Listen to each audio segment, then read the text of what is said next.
Bonjour à tous. Alors, on va attendre encore quelques instants, le temps que tout le monde se connecte.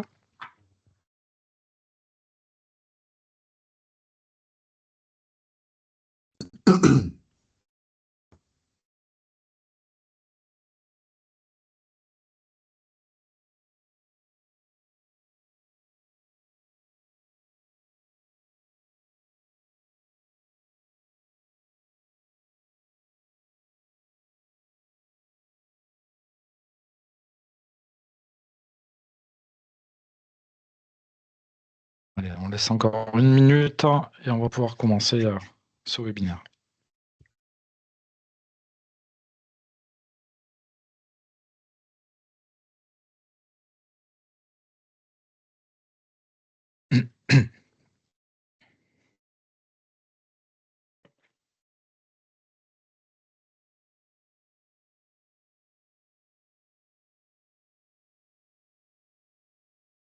Je vois encore que certains se connectent.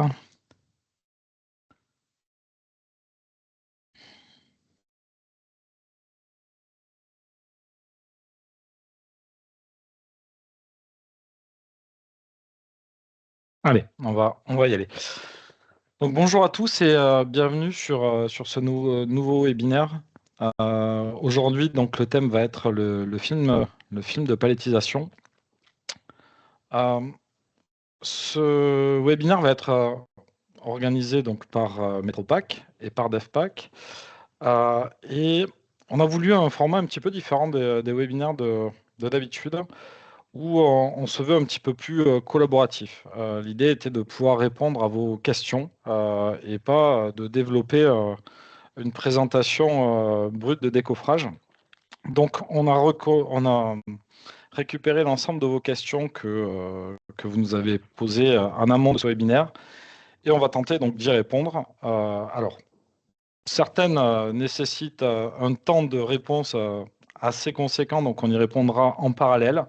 On n'hésitera pas à vous recontacter justement pour vous apporter toutes ces précisions-là. On va organiser ce webinaire avec le déroulé des différentes questions.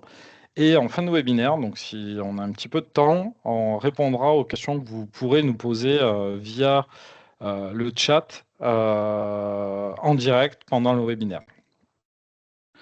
Donc Pierre, moi je me présente rapidement, donc Pierre-Jean Cavroc, je suis en charge du service commercial chez Metropack et aujourd'hui je vais officier en tant que maître de cérémonie et je laisserai la parole à mes différents interlocuteurs.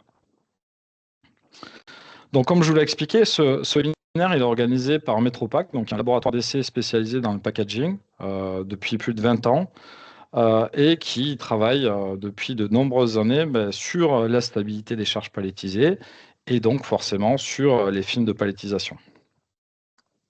Et conjointement donc avec DevPack, le bureau d'études qui est spécialisé dans le développement et l'optimisation de vos packaging. Donc aujourd'hui, nous aurons la chance d'avoir comme participant Victor Huard, qui est responsable du service R&D chez Metropack et qui est spécialiste de tout ce qui est sécurité et simulation de transport. Et de Lancelot du Château, qui est ingénieur packaging, qui est en charge du développement de DevPack. Donc, comme expliqué, nous allons dérouler l'ensemble des questions, enfin, ou du moins une grande majorité des questions qu'on a pu recevoir au préalable.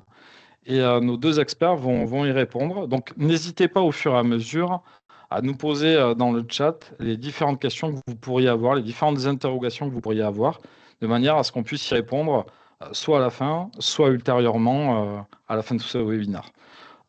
Vous aurez accès à la fin de ce webinaire à un lien vous permettant de pouvoir revoir le webinaire dans son intégralité.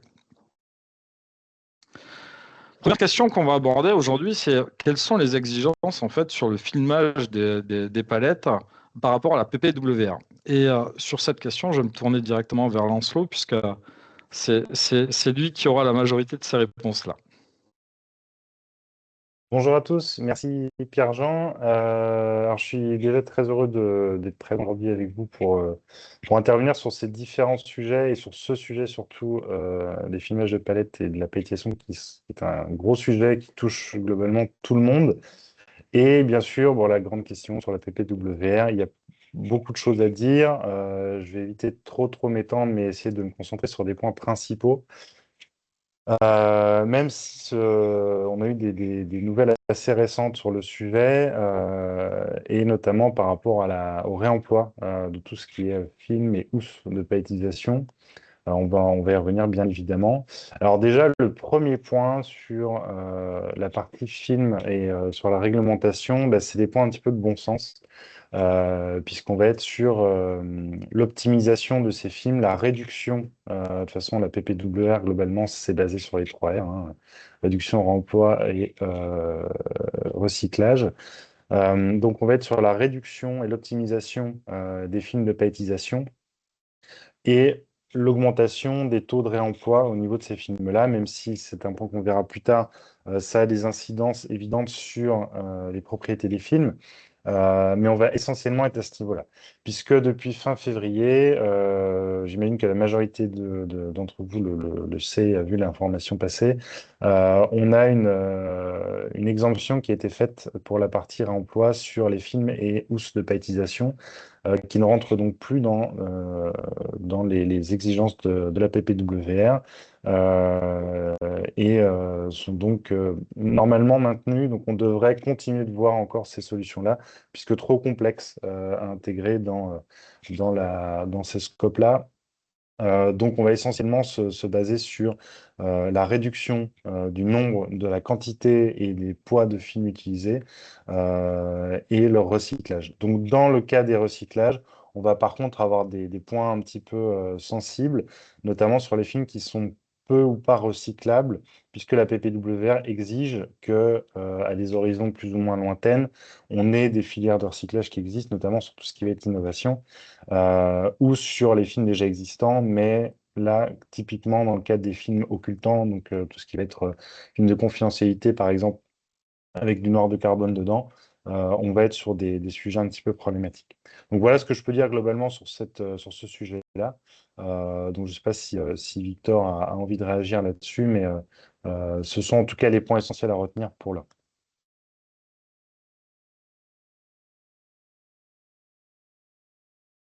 Parfait. Merci Lancelot. Question suivante, c'est existe-t-il des simulations numériques pour le comportement des films vis-à-vis des charges palettisées? Et là, notre responsable R&D va avoir un joli sujet à aborder. Alors, bonjour à tous. Alors oui, effectivement, première question assez technique. Pour tout ce qui va toucher la simulation numérique, donc là avec la méthode des éléments finis, des outils de simulation numérique, il va y en avoir quelques-uns. Effectivement, on va pouvoir aborder certaines notions de l'emballage en général. Par rapport à la charge palettisée, il y a des choses qui peuvent exister pour appréhender le comportement d'une palette bois, de produits empilés, que ce soit des chargements statiques ou dynamiques. Mais globalement, on va être sur des hypothèses simplifiées. Ça reste assez rare aujourd'hui en pack d'aller sur des solutions qui vont modéliser et le produit dans son calage, dans sa caisse, sur une palette. Donc il y a des grandes simplifications. Concernant le film en lui-même, c'est encore un peu plus compliqué. Vous avez des modèles qui existent et qui sont basés sur des lois d'hyperélasticité. Bon, c'est une chose. Sauf qu'aujourd'hui, la caractérisation des matériaux, elle est relativement compliquée, puisque votre film reste quand même un matériau orthotrope qui aussi va dépendre, dont les caractéristiques vont être dépendantes du temps sur certaines parties. Donc voilà, il y a des comportements qui sont aujourd'hui, on essaie de les approcher, mais qui ne sont pas forcément encore, je dirais, très aboutis. Et enfin, bah, le couplage des deux, le film plus la charge. Donc, il y a des couplages qui existent, mais c'est majoritairement, encore une fois, des simulations plutôt simples, très simplifiées ou partielles. Et à ma connaissance, il y a peu de modèles qui sont vraiment complets et validés industriellement. Voilà. Donc, si je résume, pas de solution magique encore disponible pour couvrir l'ensemble des charges palettisées et films qui vont avec. Aujourd'hui, en emballage, non. Merci, Victor. Question suivante, assez intéressante. Quels sont les outils disponibles, les procédures ou les tests qui peuvent être utilisés justement pour assurer que la juste quantité de film est utilisée pour filmer les palettes? Alors ça, c'est une très très bonne question aussi, hein. Alors, il n'y a pas, je dirais, de recette magique aujourd'hui qui existe pour ça. Mais on peut approcher le problème de différentes façons. Il y a déjà possibilité de d'avoir je dirais, un état des lieux sur une configuration donnée. Donc là, ce ne serait pas choisir la juste quantité, mais savoir si on a choisi une juste quantité. Et les protocoles qui existent, ça va être tout simplement réaliser des essais de transport. Un essai de transport va permettre de valider ou invalider une solution particulière. Ça donne déjà, je dirais, un état des lieux d'une solution. Après, pour un process, une méthodologie de bandolage, je pense que certains acteurs ont des recettes en interne, mais c'est beaucoup basé, je dirais, sur l'historique ou l'expérience des industriels en eux-mêmes. Euh, Ça peut reposer sur des bonnes pratiques de conception. Alors, toi, je ne sais pas si toi, Lancelot, tu as quelques éléments là-dessus, notamment sur les périodisations, qui vont jouer un rôle important. Oui, tout à fait. Merci de poser la question parce qu'en effet, c'est un point très important et on a tendance à délaisser ou à sous-estimer l'importance d'un bon plan de palettisation. Mais ça va évidemment jouer sur la stabilité de la charge. Donc ça, couplé bien sûr avec la conception et la structure des caisses ou des emballages de regroupement qu'on va pouvoir utiliser. Et plus une charge va être stable, plus une palette va d'elle-même être en mesure de supporter sa propre charge, Mhm. plus on va pouvoir réduire et alléger l'utilisation de films ou les quantités d'éléments additionnels à venir mettre sur la palette. Donc tout ça, ça va faire un tout et tu as tout à fait raison de le souligner, Victor. C'est un gros facteur qui permet justement d'aller alléger l'utilisation de films. D'ailleurs, c'est un point que l'on développera un peu plus tard. Il me semble qu'il y a une question vraiment basée sur l'optimisation du film en lui-même. Parce que je dis, il n'y a pas forcément de procédure officielle, mais il y a quand même des techniques pour appréhender cette optimisation, bien sûr. Merci à tous les deux, c'était très clair. Est-ce qu'un bon filmage peut améliorer la stabilité au gerbage? Hmm. Autrement dit, qu'est-ce qu'une palette stable? Et est-ce qu'une palette stable doit pouvoir résister à un transport routier sans être maintenue latéralement? Bah, par exemple, une palette qui va être isolée au milieu de la remorque d'un camion. Et enfin, les transporteurs ont-ils des règles de sécurisation des palettes? On se fait beaucoup de questions en une, mais Mais c'est une très bonne question. voilà. Euh, Alors, pour la première partie, est-ce qu'un bon filmage peut améliorer la stabilité au gerbage? J'ai envie de dire oui. Alors, pas directement, mais indirectement oui. Globalement, lorsqu'on parle de gerbage de palette, bah, il y a deux cas de figure. Le principal, ça va être en entrepôt, hein. Généralement, en entrepôt, vous avez trois facteurs qui vont jouer un petit peu contre vous, qui vont être bah, déjà les mauvaises pratiques de manutention, de stockage, pas forcément les aborder aujourd'hui. Vous allez avoir tout ce qui va être cycle température, humidité. Alors, si on est sur des caisses carton, c'est plutôt les cycles d'humidité qui vont jouer et qui vont faire perdre petit à petit des propriétés de résistance mécanique de vos caisses. Et le dernier point, bah, ça va être tout simplement le temps. Si on parle de carton, par exemple, bah, c'est un matériau vivant et avec le temps, il va perdre en propriété. Alors tout ça fait que vous avez sur des palettes stockées un peu longtemps des phénomènes de fluage, c'est-à-dire d'écrasement en base de palette, ça on en voit assez régulièrement, et donc de modification, je dirais, dimensionnelle de votre palette. Et si vous avez des charges bah, qui sont gerbées, vous avez forcément un risque enfin, de perte de stabilité plus important. Parce que vous avez aussi une modification, je dirais, du centre d'inertie de vos systèmes. Le fait d'ajouter un film de mandrelage, bah, ça va évidemment ajouter une force de maintien à l'ensemble qui va en partie limiter, je dirais, ce mouvement du centre d'inertie, si vous voulez, avec le mouvement des caisses.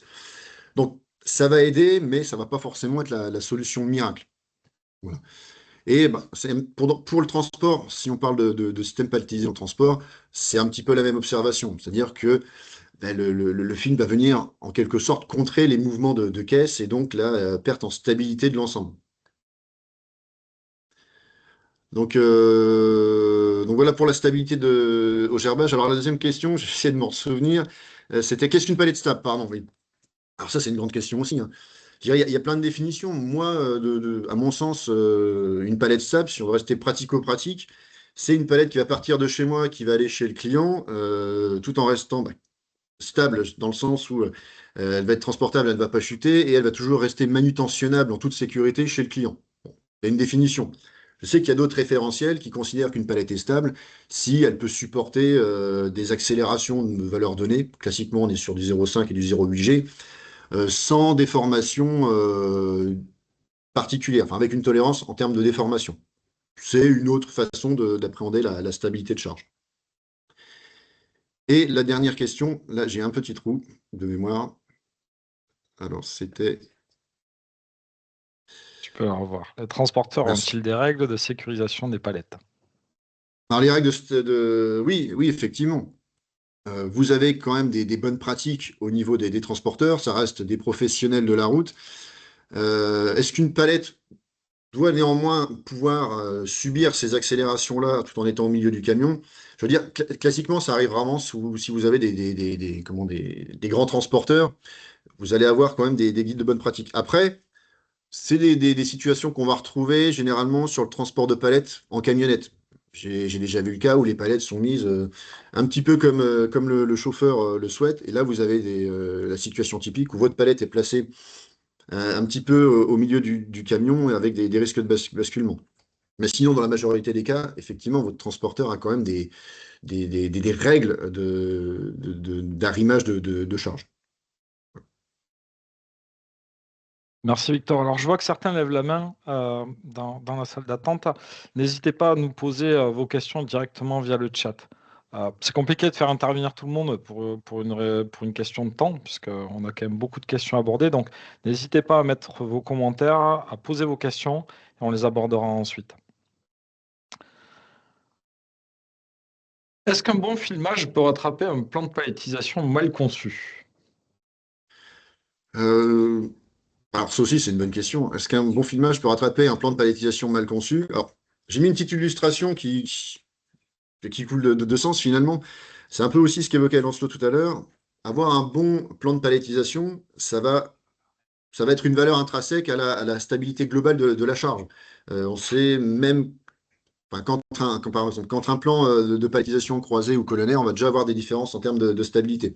Donc, imaginons qu'on ait une stabilité de charge, un plan de palettisation un peu moyen. Le but du film de banderolage, ça va être justement d'apporter un élément de stabilité à ce système-là. Donc, oui, ça peut rattraper un plan de palettisation mal conçu, mais ça peut. C'est pas forcément ça va.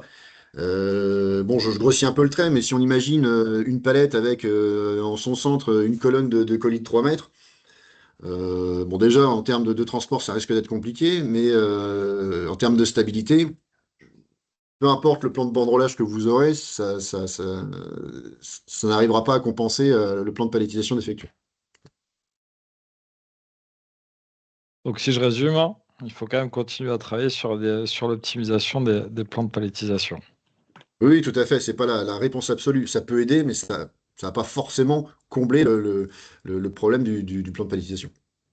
Et Très bien. là-dessus, si je peux peut-être me permettre d'intervenir, pour revenir sur cette histoire de stabilité de palette, il y a un point qui est vraiment à prendre en compte aussi, c'est la capacité des caisses à supporter les charges.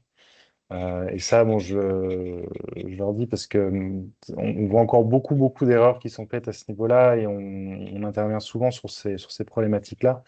Il ne faut pas oublier qu'une résistance de caisse, elle a une énorme fluctualité par rapport aux conditions d'utilisation de ces caisses et aux routes de transport de marchandises. Donc on sait notamment que l'humidité va avoir une influence énorme avec des facteurs de 5, voire 7, voire même 10 sur la résistance des caisses. Et le temps aussi de vieillissement du carton. Le carton, c'est comme le vin, ça vieillit, mais ça ne se bonifie pas par contre. On va avoir des capacités de résistance qui vont vraiment être drastiquement réduites. Et là où on fait très souvent l'erreur, c'est quand on a des produits qui sont porteurs. Parce qu'on a souvent tendance à se dire qu'un produit porteur supporte toute la charge. mais suivant les manutentions qu'on va avoir, hein, Victor soulevait le sujet tout à l'heure, notamment les manutentions un petit peu virulentes, on va se retrouver avec des caisses qui vont quand même se retrouver porteuses. Et là, on peut avoir des phénomènes d'affaissement et surtout des phénomènes d'affaissement de produits qui, du coup, n'assurent plus du tout leur fonction porteuse. Donc là où la caisse aurait dû prendre le relais à un instant T, elle ne le prend pas parce que trop faible. Et là, on a des vraies problématiques de stabilité. Et là, on pourra mettre le film qu'on veut, il ne jouera pas le rôle, il ne prendra pas le relais parce que là, on a des charges trop importantes à supporter. Donc la stabilité de charge, avant de réfléchir au film, pensez à la palettisation et à la structure des pièces. Ah, voilà, juste pour mon impression. Donc pour résumer vos deux interventions, finalement, une charge stable, c'est un jeu d'équilibriste entre gérer le plan de palettisation, prendre en compte le carton, le produit et le film de palettisation. C'est ça. Ça peut aller même beaucoup plus loin que ça, mais Oui, je oui, vous en parlerai un petit peu tout à l'heure, mais globalement, l'idée c'est ça. Ouais. ouais. Très bien. Le trio gagnant. Petite précision pour les participants. Alors, je vous ai précisé de poser vos questions dans le chat, mais c'est dans la partie questions-réponses.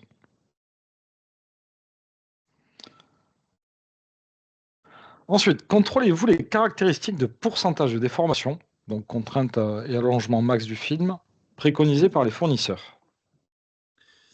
Alors, la réponse va être non et oui. Classiquement, lorsque l'on va tester une solution, ça va être une solution complète. Donc, elle va déjà avoir son banderolage avec ses paramètres et elle va être posée sur une charge. Donc, classiquement, ce que l'on fait, ça va être des tests de transport qui vont qualifier l'ensemble du système. Après, oui, sur une bobine donnée, on peut réaliser différents essais de caractérisation du film qui peuvent, par exemple, avec un simple essai de traction, nous donner les différents comportements du film en fonction des déformations qu'on lui applique. Ce qui va nous permettre, entre autres, bien, de déterminer les zones utiles où on peut effectivement banderoler notre système et détecter les zones de rupture. Ça peut être intéressant dans le sens où si votre fournisseur vous donne une valeur, si cette valeur est, je dirais, un petit peu au début de cette zone utile-là, vous allez utiliser plus de films que nécessaire, alors que vous auriez pu appliquer un étirage un peu plus important. Alors après, il y a toujours des facteurs, je dirais, de sécurité, parce que plus vous allez tirer, plus vous allez vous approcher de la zone de rupture, mais plus vous allez être également sensible aux imperfections dans le film. Donc ça peut être une façon de vérifier les valeurs préconisées par le fournisseur. Mais c'est vraiment une demande spécifique, hein. Sur une charge palettisée, on va pas forcément. Le but premier n'est pas forcément de contrôler ça. Mais on peut.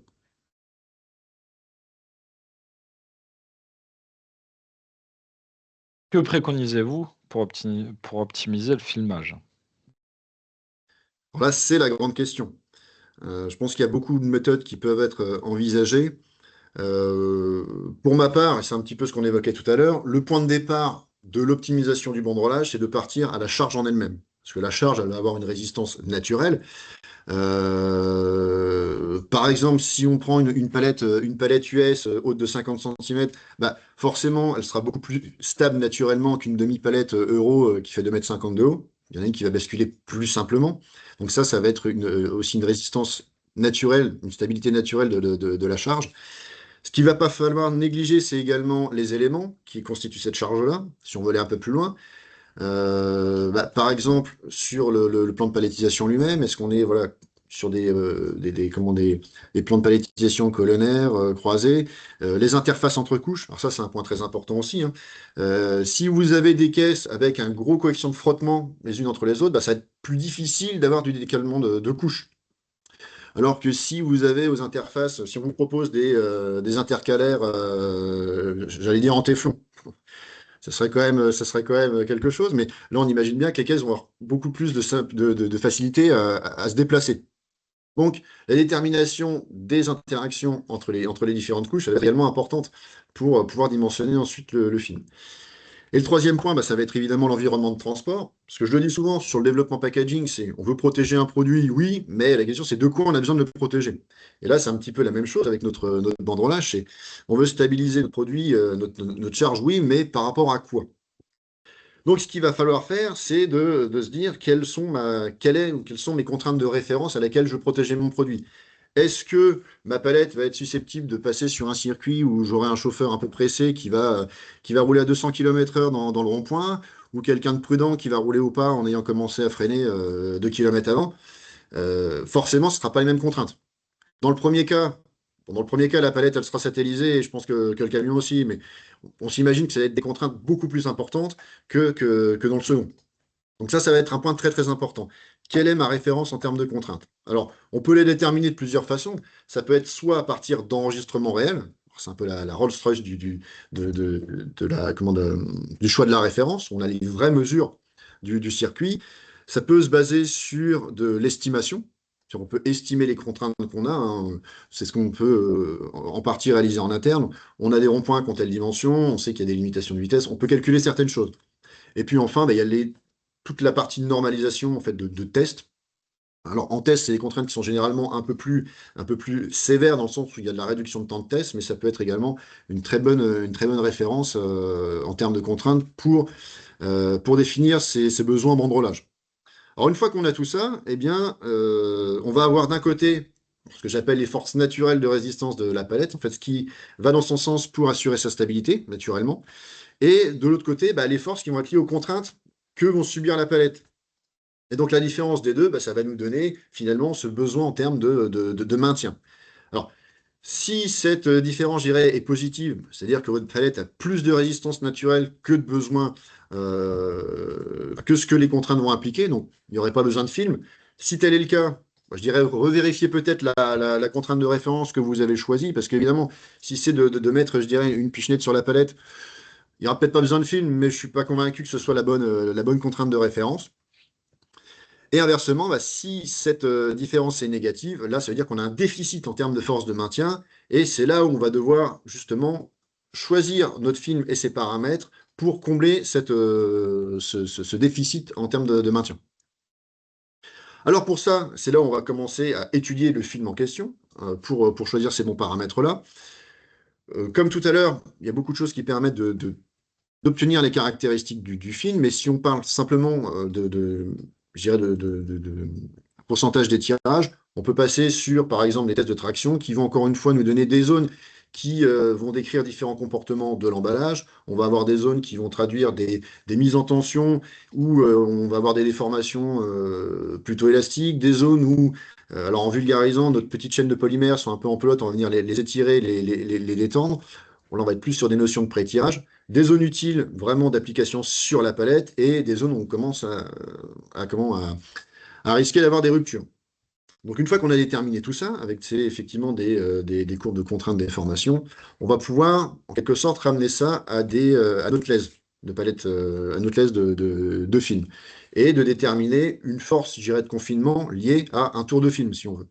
Si on arrive à déterminer quelle force va générer, de confinement va générer un tour de film, et qu'on a également le déficit, je dirais, en termes de maintien de notre palette, on peut savoir combien de tours on a besoin de mettre, notamment aux interfaces des caisses de notre palette. Alors ça, c'est, je dirais, une méthodologie globale. Après, dans les faits, il y a beaucoup d'autres paramètres à intégrer, hein, que tu peux passer, qui vont jouer sur cette force de confinement. On va avoir les effets de necking, donc des effets de striction. Lorsque vous tirez sur votre film, il y a des variations dimensionnelles qui vont s'opérer. Donc ça, on peut les intégrer et corriger les valeurs de confinement. On va également avoir des effets de relaxation du film, d'angle de banderolage, pardon, parce qu'effectivement, lorsqu'on va banderoler une palette, classiquement, ce qu'on fait, c'est une spirale autour de la palette. Donc on va générer un angle de banderolage, sauf que l'effort, la direction de l'effort lié à vos contraintes de transport, elles seront plus forcément dans la direction de banderolage de votre palette. Il y aura un petit angle qui va se créer, et en termes de force, va également falloir adapter le choix. Bon, on va retrouver également des paramètres liés à l'orthotropie, le fait que le film de banderolage va être orthotrope, des contraintes locales. Par exemple, sur les coins, vous avez je dirais des perforations possibles. C'est une autre façon d'aborder le film. De la fatigue mécanique, alors ça c'est un point très important. Mon film peut subir le passage d'un rond-point sans déformation critique, mais si je lui mets 25 ronds-points, il casse. Parce que vous avez aussi des phénomènes d'accumulation de dommages mécaniques qui peuvent s'opérer. Alors, je parlais de tolérance à la déformation. On peut, dans certains cas aussi, imaginer mettre un tour de film en moins si on tolère un déplacement de quelques centimètres de notre charge. Ça peut être de l'optimisation un peu sévère, mais c'est aussi une façon d'aborder les choses. Je parlais de référentiels qui autorisaient la déformation de la charge de quelques pourcentages de certaines dimensions. Bah, on peut également l'intégrer dans l'optimisation de la charge. Voilà, donc on peut aller très très loin, si vous voulez, dans la considération des paramètres qui vont finalement définir la force de maintien qu'on va appliquer sur la palette. Mais globalement, la méthodologie, c'est s'intéresser à la résistance naturelle de notre palette et définir bah, le besoin en termes de confinement de la charge. Voilà pour ça. Donc on vient d'aborder sur ces dernières questions les films de palettisation. Quel est justement l'impact de l'incorporation de matières premières recyclées sur ces films?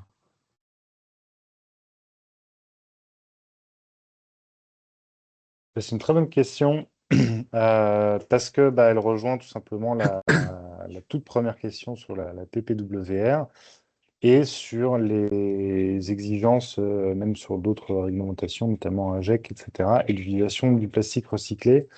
Donc recyclable, il n'y a pas trop de problème, hein, à part on l'a vu sur quelques cas, mais recyclé, par contre, ça c'est un gros point. Alors, l'impact que va avoir la matière recyclée, déjà, il peut être multiple. On peut avoir vraiment beaucoup de, de types de matière recyclée. Quelle est sa nature déjà? Est-ce qu'on est sur du recyclé industriel? Est-ce qu'on est sur du recyclé post-utilisation? Donc ça va déjà avoir une influence. Alors, la qualité du recyclé, qu'est-ce que ça va engendrer? Ça va engendrer surtout la longueur des fibres et l'ajout d'intrants plus ou moins connus sur ce qu'on va mettre dans nos films de palettisation. Donc ça, du coup, ça va venir influencer.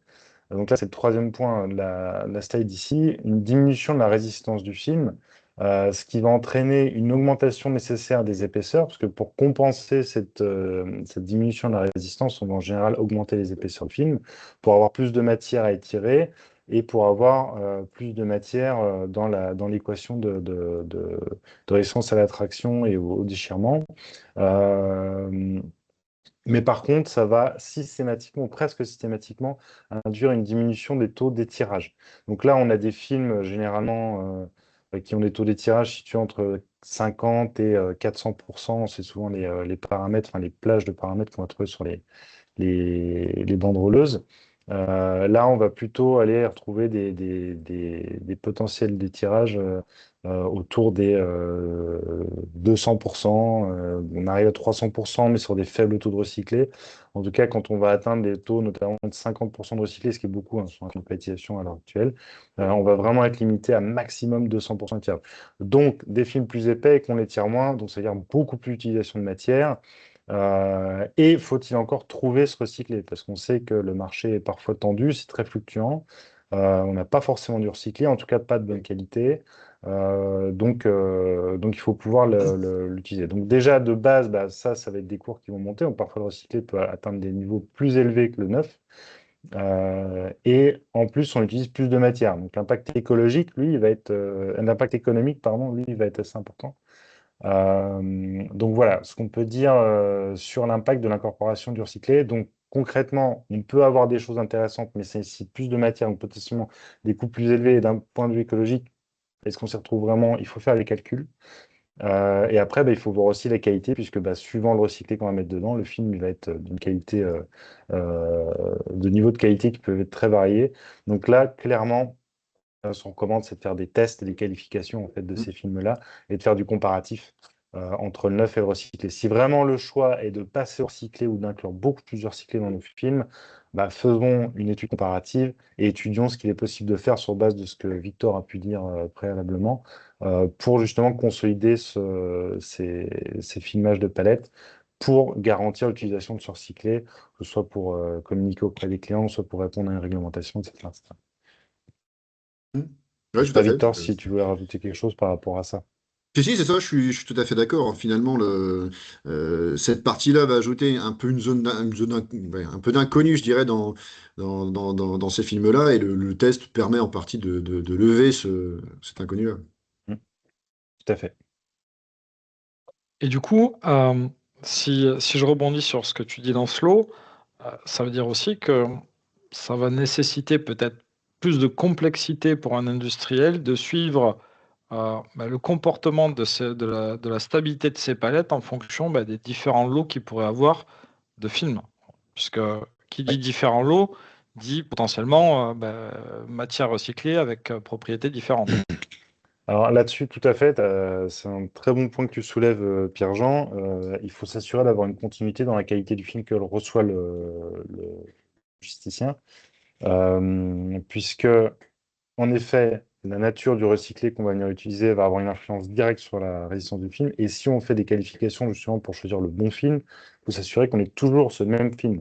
Donc déjà, il faut garantir la continuité dans le niveau de qualité du fournisseur, mais il faut aussi garantir la continuité du niveau de qualité entre les fournisseurs. Potentiellement qualifier des films chez plusieurs fournisseurs. Donc là, ça devient un petit peu, c'est vrai, complexe. Donc en tout cas, ça nécessite un gros travail de préparation et de caractérisation, notamment au niveau des fiches techniques des films qu'on va utiliser. Parce que c'est pas euh, le taux de recyclé qui va vraiment, enfin, qui va être le seul indicateur, mais ça va être aussi la qualité de ce taux de recyclé. Mhm. Très clair. Quels sont les critères économiques ou écologiques du choix d'un film de banderolage ou d'une housse, étirable ou rétractable?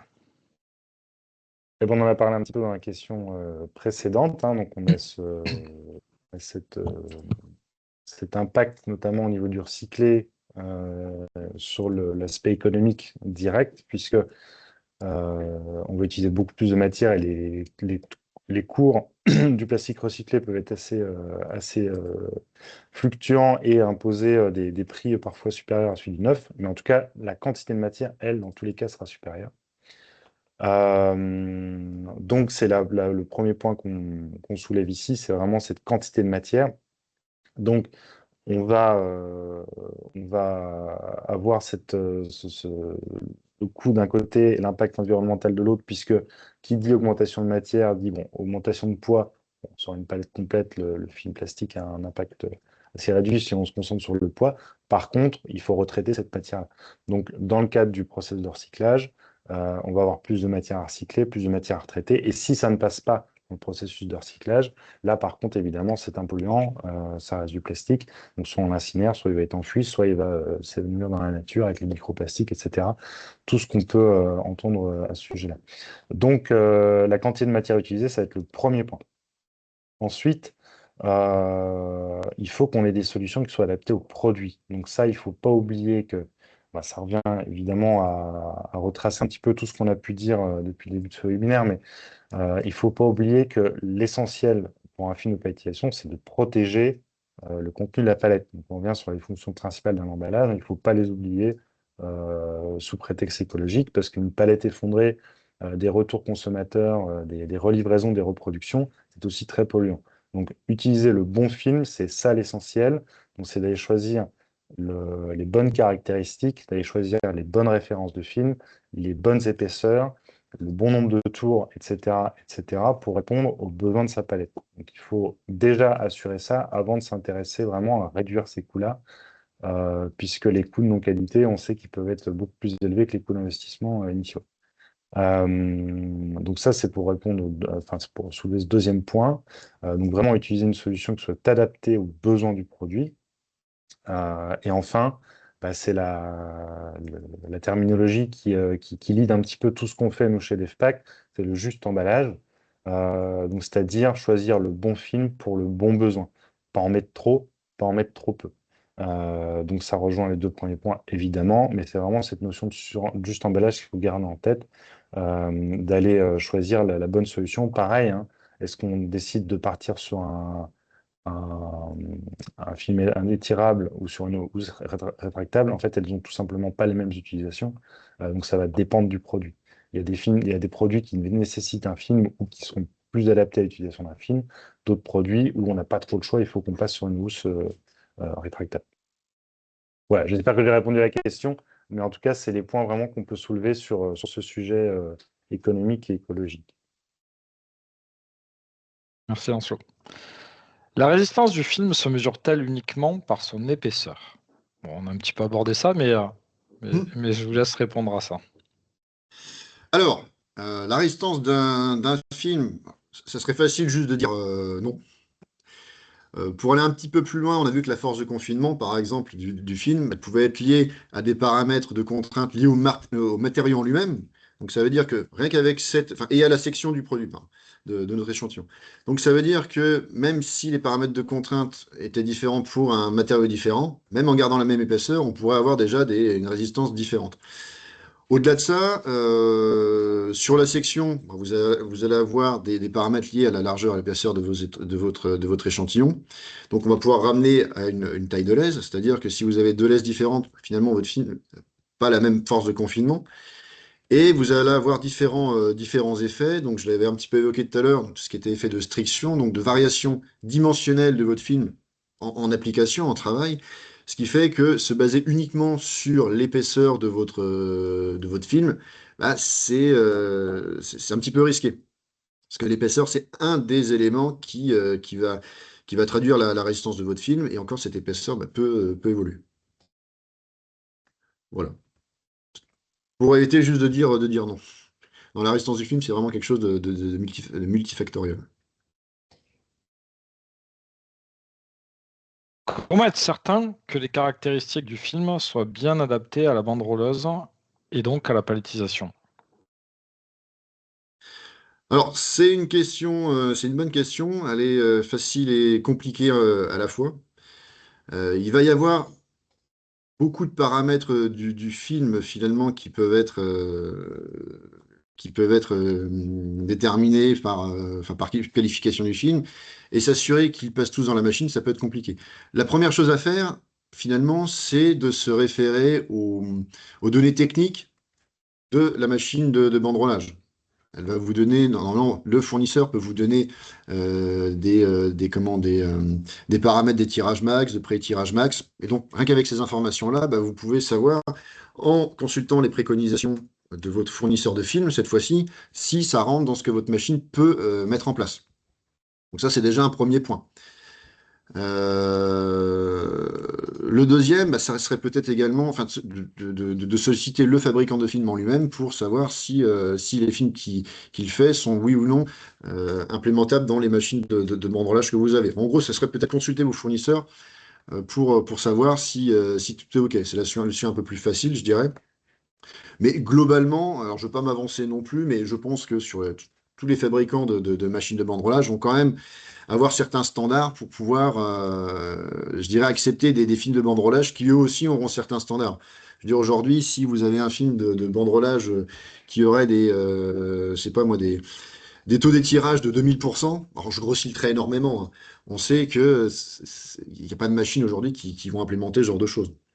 Voilà, donc pour résumer, ce serait déjà de se référer aux caractéristiques techniques de la machine, jusqu'où elle est capable de travailler, et de voir si le film, si les valeurs préconisées par le fournisseur de film peuvent rentrer là-dedans.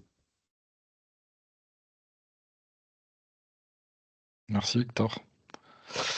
Maintenant, quelles sont les bases de données existantes entre les différentes techniques de protection? Là, la réponse, elle va être simple. Il n'y en a pas. Il n'y a pas de base de données publique, en tout cas. Euh, Ici, on est sur du cas par cas. On est sur une analyse, une connaissance du produit, des contraintes inhérentes au transport de ce produit et des besoins clairement de ce produit. Donc là, la réponse, ça va être, bah, on reprend tout ce qu'on a dit dans ce webinaire, tous les autres sujets. Donc on va être sur de l'audit des systèmes emballage produit. On va être sur l'intégration des contraintes liées au transport de ce produit. On va être sur l'intégration des contraintes liées au stockage de ce produit. On va être sur l'analyse des besoins justement liés à tout ça pour identifier quels sont les bons banderolages ou les bons houssages dont va avoir besoin ce produit. Voilà. Et après, bah, évidemment, on va intégrer les souhaits, les volontés de la société, les besoins réglementaires pour pouvoir trouver le meilleur compromis. Mais il n'y a pas de vraie base de données qui vont venir nous dicter un petit peu la bonne conduite à tenir ou nous dire exactement où est-ce qu'on peut aller piocher et quelles sont les références disponibles pour protéger notre produit. Voilà, malheureusement, il n'y a pas de baguette magique, pour reprendre un petit peu en paraphrasant Victor, de ce que Victor a dit tout à l'heure, mais on est sur de l'expérimental et on est sur de l'étude, tout simplement. Ça marche. On a une question assez intéressante puisqu'elle revient très souvent. Est-ce qu'une palette qui passe des tests de certification peut être assurée? Et que vaut juridiquement une certification de stabilité de palette? Hmm.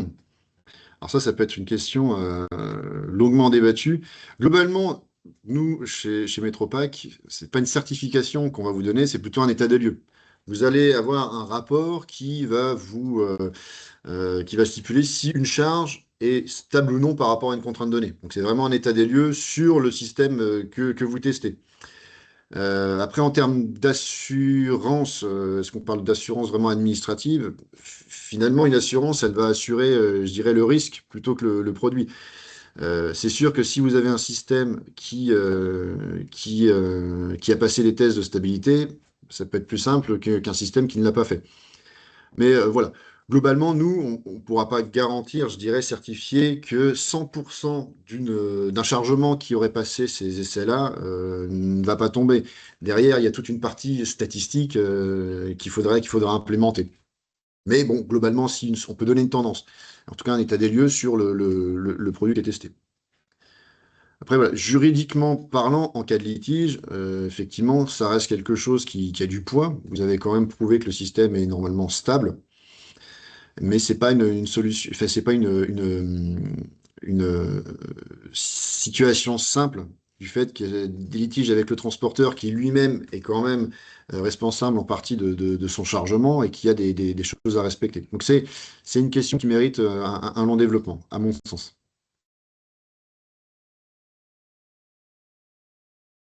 Merci Victor. Ah, intéressant. Cette question, pour le coup, c'est une question C'est pas qui simple. arrive de manière très récurrente. Et oui, oui, la réponse n'est pas si simple que ça. Est-ce que tu peux nous décrire un petit peu tes travaux en R&D aujourd'hui par Mhm. rapport à tous ces sujets? Alors, pour faire simple sur ce sujet-là, bah, vous l'aurez peut-être compris sur l'optimisation du banderolage, sur la compréhension, elle se fait en deux parties. La première, ça va être lié plutôt à la charge. Donc là, aujourd'hui, j'oriente un petit peu la discussion sur on va dire des contraintes horizontales, type coup de frein, virage. Mais dans le transport, il y a beaucoup d'autres types de contraintes. Donc on n'est pas que sur des phénomènes, sur des longs phénomènes d'accélération. On va retrouver bah, évidemment des phénomènes vibratoires qui vont plutôt s'axer en vertical, des chocs, donc qui vont avoir une propagation entre les couches bah, différente que d'une accélération dans un rond-point. Et donc, cette résistance naturelle que j'évoquais tout à l'heure, bah, elle va s'appréhender d'une façon peut-être un petit peu différente qu'un coup de frein ou un virage. Donc, une des étapes sur lesquelles l'on travaille, c'est cette compréhension-là, cette compréhension des interactions entre les différents, enfin de la palette au global et des différents éléments qui la constituent, pour justement déterminer ce besoin en termes de maintien. Ensuite, sur le film, eh bien, c'est bah, toujours d'implémenter les paramètres qui vont jouer sur cette forme de confinement, cette force de maintien. Tout à l'heure, j'avais évoqué quelques exemples comme l'angle de banderolage, les effets de striction. On va également travailler sur des modèles de contraintes locales. Sur des coins, comment être sûr que bah, les systèmes qu'on implémente ne vont pas craquer à ces niveaux-là.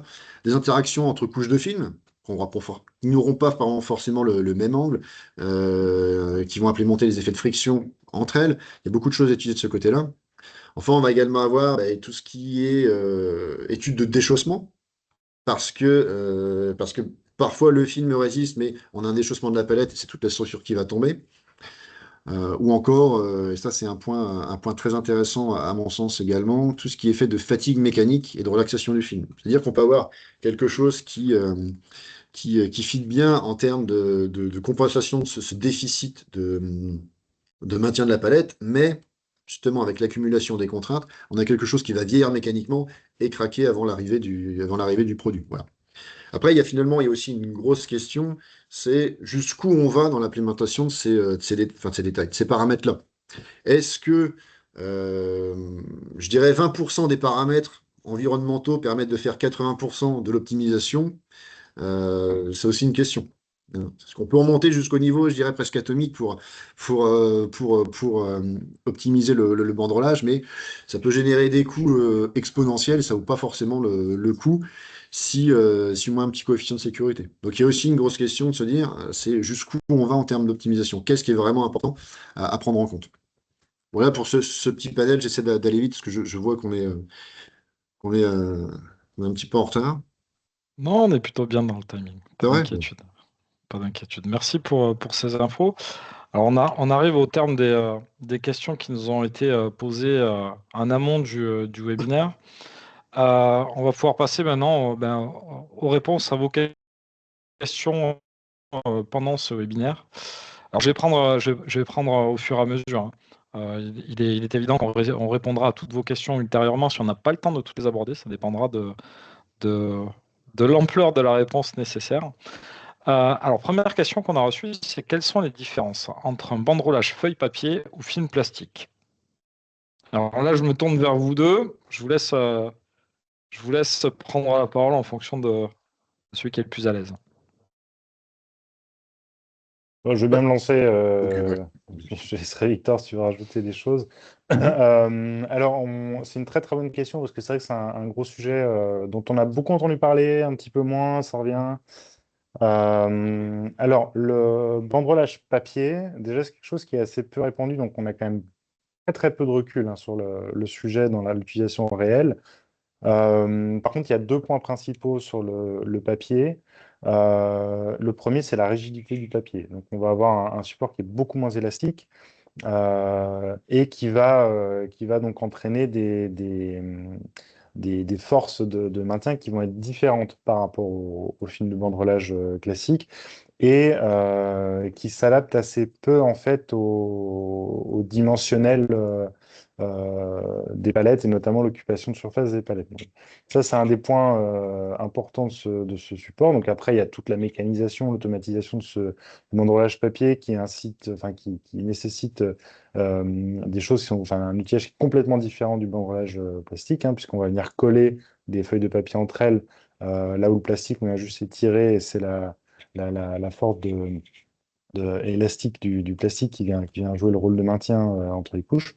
Donc on a un petit peu ce, ce côté voilà, de nature du matériau. Et ensuite, il y a bah, toute la partie humidité. Ça, c'est un gros point, c'est une grosse question hein, qu'on se pose d'ailleurs nous aussi.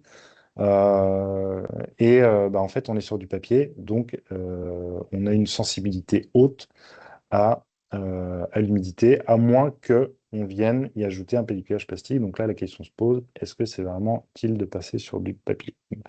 Donc voilà ce que je peux dire sur la différence. Donc là, concrètement, beaucoup plus de recul sur le plastique, beaucoup moins sur le papier. Intéressant parce que plus écologique, pas forcément plus économique au niveau du papier, mais affaire à suivre. Mhm. C'est sûr que c'est un matériau intéressant. Pour l'optimisation en utilisant ce matériau-là, la démarche est globalement, je dirais la même. Moi, sur ces banderolages papier, je les vois presque comme un étirage plastique que l'on réaliserait à la fin de la zone utile, proche de la rupture. C'est-à-dire, on a plus trop de déformations possibles. Donc, lorsqu'on va utiliser ces systèmes-là, lorsque je parlais de contrainte de référence, il faut être sûr que la contrainte de référence qu'on utilise, ça soit la bonne. Donc, on n'a pas le droit, on ne peut pas déformer un peu plus le film. Mais effectivement, les paramètres d'humidité sont très très importants, mais la solution en elle-même peut fonctionner, hein. Ça reste des systèmes qui sont beaucoup plus rigides, effectivement.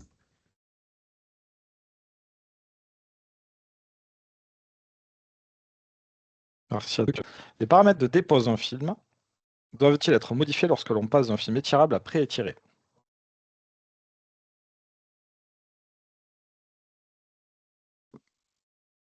Tu bugs, j'ai pas entendu la question.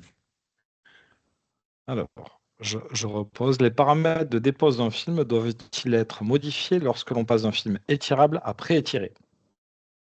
Alors, oui, si on, alors sur la partie vraiment liée à l'étirage, en fait, il va y avoir deux choses. La partie pré-étirée, c'est là où on va venir finalement, je dirais, démêler les petites pelotes de chaîne pour commencer à les mettre en tension. Donc cette partie-là, elle va vraiment être liée au pré-étirage. L'étirage global de votre système, lui, ne changera pas, mais donc la partie pré-étirage sera déjà inclus dans cet étirage global-là. Donc c'est là où il faut pas se tromper. Si vous appliquez 100% enfin, si vous injectez 100% d'étirage sur votre film pré-étiré et pas pré-étiré, bah, vous aurez des résultats différents. Parce qu'il y a il y a un des deux films qui aura déjà été justement pré-étiré un petit peu avant. Alors, je sais pas si ça répond un petit peu à la question, mais effectivement, il faudra adapter les paramètres à utiliser. Classiquement, le pré-étiré, on va beaucoup le retrouver aussi sur du film de banderolage manuel. Là, bon, les paramètres de banderolage sont euh, un peu plus aléatoires, mais c'est à prendre en compte, effectivement. Merci. Proposez-vous des audits sur site pour évaluer les points forts et faibles, notamment le changement de plan de palettisation, les épaisseurs, le changement de type de film, le cycle, etc. Alors, je me permets, Victor. Oui, oui, tout à fait. C'est des choses qu'on propose et c'est des choses qu'on réalise. C'est des choses qu'on a déjà fait beaucoup. Et justement, ça permet, et c'est une très très bonne question parce qu'en fait, c'est la bonne démarche. C'est de venir déjà faire un état des lieux de ce qui est fait pour pouvoir évaluer ce qui est bien fait et ce qui peut être amélioré pour après proposer justement une démarche et un mode de fonctionnement pour atteindre les objectifs ou résoudre des problématiques. Voilà. Après, la nature, la raison du besoin de cet audit, ça peut être, on peut avoir beaucoup, beaucoup de points de départ, on va dire. Mais oui, c'est et clairement, donc on le fait et on le recommande à 100%. Autre question, il nous reste encore un petit peu de temps. Pouvez-vous nous parler de la norme MOS 40509 et est-ce qu'un film perd en force de maintien dans le temps? Est-ce que les vibrations jouent sur les forces de maintien du film? Alors, trois questions à l'une. Déjà, peut-être que Victor, tu peux commencer sur le MOS. Alors, EMOS, c'est pas vraiment une norme à proprement parler, c'est vraiment un référentiel privé qui permet de statuer sur la stabilité d'une charge, mais d'après ce référentiel-là. Effectivement, c'est un protocole qui nécessite d'injecter certaines valeurs d'accélération sur notre palette. Et l'opération vise à regarder déjà si la palette s'effondre ou non, et si elle se déforme d'un certain pourcentage de ses dimensions ou non. Euh, Ça rentre dans les protocoles qui sont reconnus par la directive européenne dont j'ai oublié le numéro là. Mais donc on peut statuer sur la stabilité de charge avec EMOS, mais c'est un référentiel parmi d'autres. Je sais pas si ça répond à la question. En partie. En partie. Et il y en a une autre qui finalement est un petit peu liée à la partie MOS. Quels sont les référentiels de rampe à choc en termes de G pour effectuer des essais de choc sur palette? C'est en termes de choc, alors je pense que c'est plutôt en termes d'accélération. Ouais, tout à Si fait. on, si on parle de MOS, on est sur du 0,5 et du 0,8G, classiquement. C'est ce que demande justement cette fameuse directive européenne. Après, ce qui va être intéressant, c'est plutôt les conditions dans lesquelles on l'applique. C'est 0,5G pendant combien de temps, 0,8G pendant combien de temps. Ça marche. Et dernière question. Alors, qu'est-ce qu'on va avoir? Ah oui, on nous parle de l'importance des mesures complémentaires pour le bon maintien de la charge sur la palette, notamment les cornières et les cerclages. Combien de cerclages par côté et tension du cerclage par exemple? Alors ça, c'est une bonne question aussi. Là, tout va dépendre de la configuration de votre produit. Effectivement, les cornières et le cerclage vont avoir des impacts importants sur le maintien de la palette. Après, dire de combien, de quel ordre, de quel ordre ça va apporter du plus il y a sur votre palette, c'est vraiment du cas par cas. Là, comme ça, j'ai pas forcément de réponse toute faite, si je puis dire. Ça marche. Bon, on arrive au terme de ce webinaire. Alors, il y a énormément de questions. Malheureusement, on ne peut vraiment pas toutes les aborder là. Encore une fois, on reviendra vers vous avec les réponses à chacune d'elles.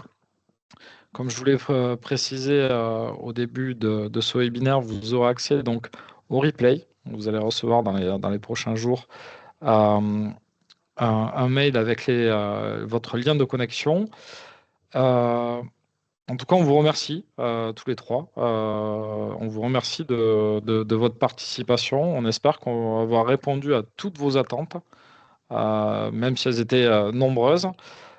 N'hésitez pas à vous abonner aussi sur sur notre page LinkedIn. Ça vous permettra aussi de voir un petit peu l'actualité, puisqu'on traite souvent de ce genre de sujet. On fait des petites présentations justement pour accompagner sur les différents sujets, sur les évolutions des normes. Donc n'hésitez pas à vous connecter sur notre page LinkedIn. Bien entendu, si vous avez si vous avez d'autres questions, si vous souhaitez aborder ces différents sujets de manière individuelle, vous pouvez nous contacter sur nos adresses mail que vous pouvez voir en bas de la page. Et on se fera un plaisir de pouvoir vous répondre et vous accompagner. Ou Donc merci encore. même pour complémenter ces questions-là. C'est vrai qu'il y en a certaines où il faut peut-être un peu plus de temps de réflexion pour y répondre pleinement, mais en tout cas, n'hésitez pas. Tout à fait. Merci à tous et excellente journée Merci à vous. et à bientôt. Merci beaucoup.